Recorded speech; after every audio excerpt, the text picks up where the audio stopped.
শায়খ পূজারী যারা আছেন আপনাদেরকে বলবো, দেখেন কুল্লু নাফসিন যায়কাতুল মউত, প্রত্যেকটা নফসকে একদিন মৃত্যুর স্বাদ গ্রহণ করতে হবে। আখিরাতের কথা ভাবুন, নবীজির সামনে বেয়াদবি বন্ধ করে দেন। যতই করেন না কেন আপনারা খাবেন।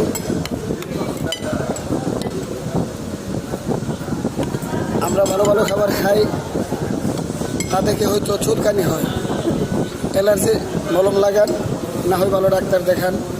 টাকা পয়সার সংকট থাকলে আমার কাছে হারাম টাকার অভাব নাই। হারাম বলতে সুদ ঘুষ না, বর্তমানে যেভাবে মোল্লারা টাকা রোজি করে, ইউটিউব, ফেসবুক, সোশ্যাল মিডিয়া সবগুলো হারাম। বক্তাগিরির টাকাও ম্যাক্সিমাম হারাম। কাজে হারাম পন্থায় টাকা রুজি করি না, খাইও না, হালালটা খাওয়ার চেষ্টা করি আর নিজের টাকাই।